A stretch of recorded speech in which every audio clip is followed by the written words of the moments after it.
தங்களுக்குரிய மரியாதை அங்கீகாரம் யாரிடம் கிடைக்கிறதோ அவர்களிடம் மட்டுமே கூட்டணி அமைப்போம் என்று தேமுதிக பொதுச் செயலாளர் பிரேமலதா தெரிவித்துள்ளார். ரொம்ப பயங்கரமான ஆளா இருப்பாரோ? யார் சார் இவரு? இவரு தெரியல. இவரு தெரியலையே. இவருதான் மானஸ்தன். வணக்கம். மானஸ்தனா? மூஞ்சி பார்த்தா அப்படி தெரியலையே. திமுகவுடைய பி டீம் தான் பிஜேபியா அப்படின்ற ஒரு கருத்து மக்கள் கிட்ட இருக்கு. இதை வந்து தெளிவுபடுத்த வேண்டியது அவங்க ரெண்டு பேரும். சிங்கார சென்னையில டயலாக் பேசினவங்க தான் திமுக காரங்க. ஏன் அது மாதிரி கொண்டு வர முடியல? இன்னைக்கு சிங்கப்பூர் மாதிரி இருக்கா நம்ம சென்னை? இல்லையே. வெறும் வாய் வார்த்தைகள். வாயிலே வடை சுடுவாங்கன்னு சொல்றாங்கல்ல, அவங்க தான் அதிகதி சொல்லுவாங்க. பொன்முடி அவர்கள் சொல்றாரு, பஸ்ல ஓசியில தானே போறீங்க அப்படின்னு சொல்லி எல்லாரையும் வந்து இன்னைக்கு ஏழல படுத்துக்கிறார்.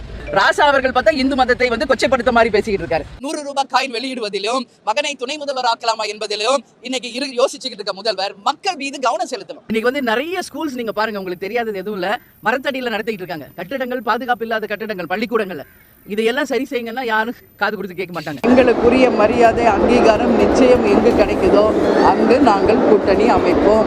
அவங்க இருக்கா பஜேரி, அந்த பிரேமலதா விஜயகாந்தா, அந்த விஜயகாந்த் பொண்டாட்டி அவ பேரு எலி பெத்த புள்ள மாதிரியே இருக்கிறாங்க. அவ பல்ல பத்தியாடி முன்னாடி வாடி மவுல உன் பல்ல புடுங்குறேன். மகனே, எங்க அண்ணன் தளபதி இந்த நாட்டுல முதலமைச்சர் ஆகட்டும்டா. ஜெயலலிதா சாவ மட்டும் கண்டுபிடிக்க போறதில்ல, விஜயகாந்துக்கு ஏன் வாய் போச்சுன்னு கண்டுபிடிப்போம். திமுக எங்களை பார்த்து பயப்படுகிறது. ஓடி இவள நிறைய பொம்பளைங்க உட்காந்துக்கிறேன்னு பாக்குறேன். மகளை உங்களை தூக்கி உள்ள போட்டு நசுக்கி சாறு பூஞ்சி. எங்களுக்குரிய மரியாதை அங்கீகாரம் நிச்சயம் எங்கு கிடைக்குதோ அங்கு நாங்கள் கூட்டணி அமைப்போம். என்னப்பா இப்படி மாட்டிக்கிட்டீங்க? மாட்டிக்கிட்டனா?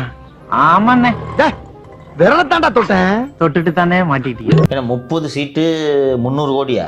இன்னொன்னு 300 கோடி கொடுத்தாங்க. சொன்னபடி கொடுக்க மாட்டாங்கம்மா. தனலட்சுமி காலேஜில இருந்து வர வேண்டிய பணத்தை வாங்கி கொடுத்தாங்களா? இன்னைக்கு வந்து திமுகவுடன் தேமுதிக முதல் முறையாக நாங்க கூட்டணி அமைத்திருக்கிறோம். திமுகவுடன் தேமுதிக முதல் முறையாக நாங்க கூட்டணி அமைத்திருக்கிறோம். ஐயோ, ஒரு நிமிஷத்துல உடம்பெல்லாம் குப்புன்னு வேர்க்குதே, என்ன புடிச்சுக்கடா கைத்தாங்க. இன்னைக்கு தமிழ்நாடு இல்ல, இந்தியா இல்ல, உலகமே உங்களை பார்த்து சிரிக்குது.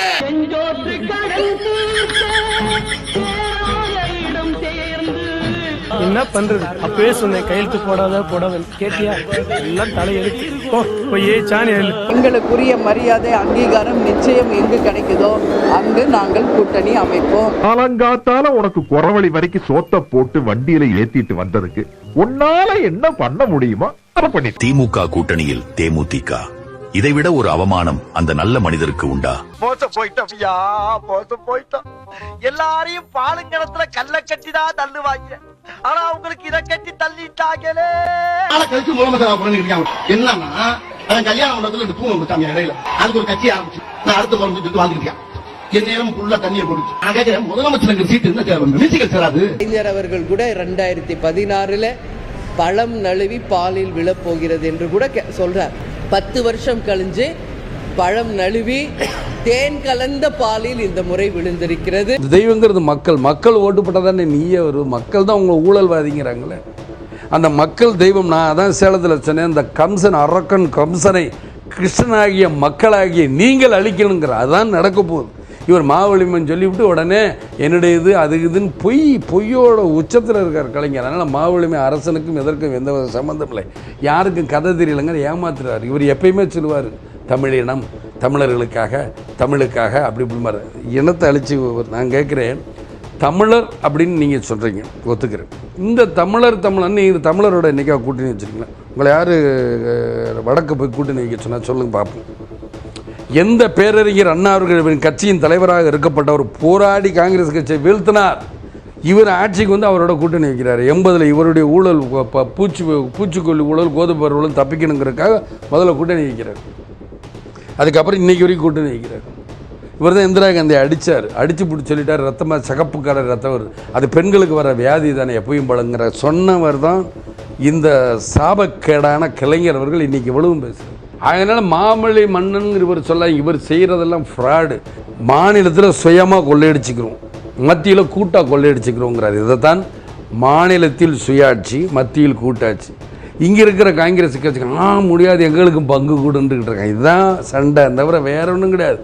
சம்பாதிக்கல கொஞ்சம் கொடுத்துட்டா கம்முன்னு இருப்பாங்க, மந்திரி பதவியெல்லாம் கேட்க மாட்டாங்க. நீ கேட்ட ஒவ்வொரு கேள்வி என்ன செருப்பால் அடிச்ச மாதிரி இருக்கு. புரிஞ்சுங்க மக்களே, கலைஞர் இருக்கிற வரைக்கும் நீங்க ஏழைகளா தான் இருப்பீங்க. திரும்ப திரும்ப சொல்லுகிறேன் என்னுடைய மக்களே, கலைஞரின் வீடா தமிழ் நாடாங்கிறது நீங்க முடிவு பண்ணிக்க. என்கிட்ட உருவன வண்டியா இது?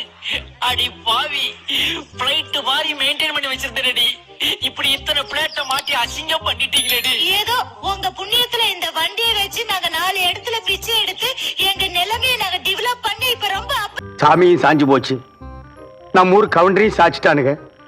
அந்த கவுண்டரி எப்ப நிமிர்வாருன்னு யோசனை பண்ணிட்டு இருக்கேன்.